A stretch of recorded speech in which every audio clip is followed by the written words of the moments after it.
Evening students, you are most welcome to your YouTube channel.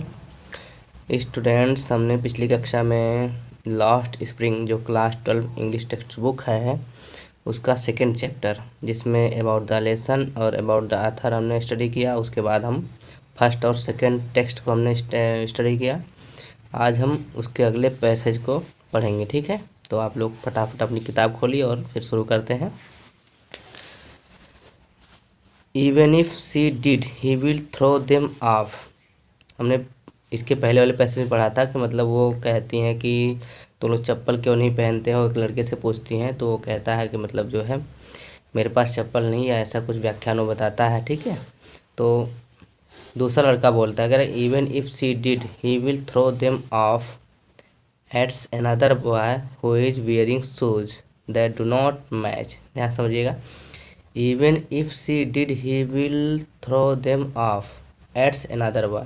Another मतलब another boy, ठीक है। एट्स another boy यानी दूसरा लड़का बोलता है हु इज वियरिंग शूज, जो जूते पहने हुए, ठीक है, दैट डू नॉट मैच, और वो ऐसे जूते पहने हुए जो एक दूसरे से मैच नहीं करते, यानी दो पैरों के अलग अलग जूते हैं। तो वो लड़का कहता है even if she did he will throw them off. इसका मतलब भले ही उसकी मम्मी इसे सेल्फ का मतलब मैंने बताया था ना, अटारी से या फिर ताड़ वगैरह ना, कह रहा है कि भले ही इसकी मम्मी उसके जूते को ताड़ से नीचे उतार देगी, ठीक है। He will throw them off, तो वह उन्हें फेंक देगा, ठीक है। और एक कौन कहता है, एक दूसरा लड़का कहता है जो जूते पहने हुए लेकिन ऐसे जूते पहने हुए जो डू नॉट मैच, जो एक दूसरे से मैच नहीं करते हैं। When I comment on it, है ना, कमेंट का मतलब होता है टिप्पणी करना है, बोलना कह सकते हैं आप। When I comment on it, जब मैं इस पर टिप्पणी करती हूँ। ही सफल्स हिज फीट, सफल्स का मतलब होता है घसीटना, जैसे पैरों को, ठीक है। ही सफल्स हिज फीट, वह अपने पैरों को घसीटता है, एंड सेज नथिंग, और कुछ नहीं कहता है, ठीक है। वो अपने पैरों को घसीटता और कुछ नहीं कहता है। I want shoes says a third boy who has never owned a pair all his life. कह रहा है कि आई वांट शूज, मुझे जूते चाहिए या मैं जूते चाहता हूँ। ये कौन बोलता है, सेज अ थर्ड बॉय, एक तीसरा लड़का बोलता है, ठीक है ना, मैंने कोई तीसरा लड़का बोलता है, कहता है कि मुझे जूते चाहिए। Who has never owned a pair all his life, ठीक है, who has never owned a pair all his life, ठीक है। कह रहा है कि जिसने अपने पूरे जीवन भर, ठीक है, कभी अपने खुद के एक जोड़ी जूते नहीं पहने थे, ठीक है ना, जिसने अपने पूरे जीवन भर कभी खुद के एक जोड़ी जूते नहीं पहने थे, तो ये लड़का कहता है कि मुझे जूते चाहिए, ठीक है। ट्रैवलिंग अक्रॉस द कंट्री यानी पूरे देश भ्रमण करते हुए या यात्रा करते हुए। I have seen children walking bare foot in cities on village roads, ठीक है, ध्यान समझिएगा। ट्रैवलिंग अक्रॉस द कंट्री यानी पूरे देश में यात्रा करते हुए। आई हैव सीन चिल्ड्रेन, मैंने बच्चों को देखा है, ठीक है, मैंने बच्चों को देखा है। वॉकिंग बेयर फुट यानी नंगे पाँव चलते हुए। इन सिटीज़ ऑन विलेज रोड्स, कहाँ, शहरों में और गांव की सड़कों पर, ठीक है ना। पूरे देश में यात्रा करते हुए मैंने, ठीक है, आई हैव सीन चिल्ड्रेन, मैंने बच्चों को शहरों में और गांव की सड़कों पर नंगे पाँव चलते हुए देखा है। It is not lack of money but a tradition to stay barefoot is one explanation. कह रहे it is not lack of money, यह रुपए की कमी की वजह से नहीं है, but a tradition to stay barefoot, किंतु नंगे पाँव रहने की एक परंपरा है, ठीक है। इज वन एक्सप्लेनेशन, और यही उनका स्पष्टीकरण होता था, ठीक है ना। यानी अपने उस कमजोरी, अपनी गरीबी को छिपाने के लिए वो सीधे नहीं कहते कि हमारे पास पैसे नहीं, या फिर ऐसा होता है ना कभी कभी आदमी के नहीं होता तो उसको जो है वो बढ़ा चढ़ा के दूसरे तरीके से बोलता है, ठीक है ना। तो वही चीज़ कह रहे हैं कि वो लोग बच्चे कहते थे कि मतलब ऐसा नहीं कि हमारे पास पैसे नहीं, हम नंगे पाँव घूम रहे, ये हमारी एक परंपरा है, ठीक है।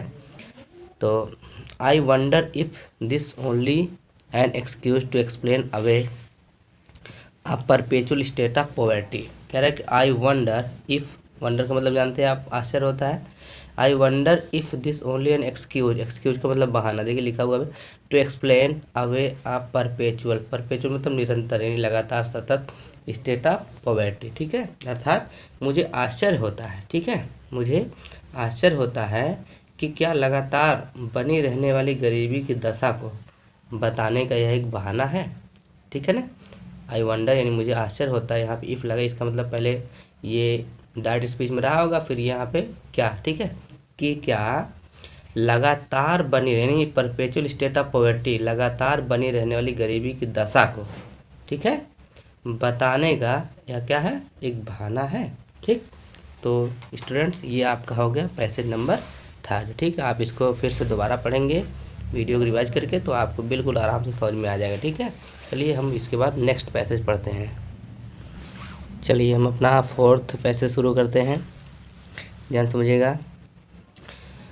आई remember a story a man from UDP once told me, ठीक है, मुझे एक कहानी याद आती है, ठीक है, मुझे एक कहानी याद आती है जो a man from UDP once told me, यानी एक आदमी जो यूडीपी का रहने वाला था एक बार मुझे बताया था, ठीक है ना, समझ गए। आई रिमेंबर स्टोरी, मुझे एक कहानी याद आती है जो यूडीपी के रहने वाले एक व्यक्ति ने मुझे बताया था। As a young boy he would go to school, ठीक है, एज अ यंग बॉय माने एक युवा लड़के की तरह या एक छोटे बच्चे की तरह, ठीक है। He would go to school, वह स्कूल जाया करता था। Past an old temple, past में गुजरना, एन ओल्ड टेम्पल और एक पुराने मंदिर के पास से वो गुजरता था, ठीक है। Where is father was a priest, जहाँ उसके पिताजी क्या थे, एक प्रीस्ट थे यानी पुजारी थे। Where is father was a priest, जहाँ उसके पिताजी एक पुजारी थे। He would stop briefly at the temple, he would stop briefly, briefly माने थोड़ी ज़्यादा देर तक, एट द टेम्पल, ठीक है। कह रहे कि वह मंदिर पर, ठीक है, मंदिर के पास या मंदिर में थोड़ी देर तक जो है रुक जाया करता था। And pray for a pair of shoes, और भगवान से क्या करता था, प्रे करता था, किसके लिए, एक जोड़ी जूते के लिए। Pray for a pair of shoes यानी एक जोड़ी जूते के लिए भगवान से प्रे करता था। 30 ईयर्स लेटर, 30 साल बाद, ठीक है, 30 ईयर्स लेटर था 30 साल बाद।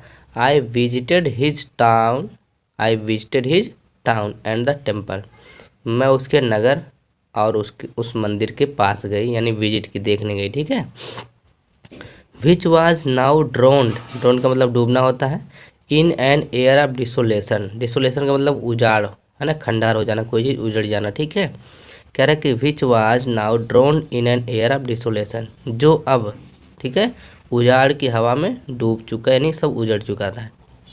इन द बैकग्राउंड यानी पीछे, इन द बैकग्राउंड पीछे। Where lived the new priest, जहाँ नया पुजारी रहता था, ठीक है ना। There were red and white plastic chairs, कह रहे कि there were red and white plastic chair, यानी वहाँ कैसी थी, लाल और सफ़ेद प्लास्टिक की कुर्सियाँ थी, ठीक है, लाल और सफ़ेद प्लास्टिक की कुर्सियाँ थी।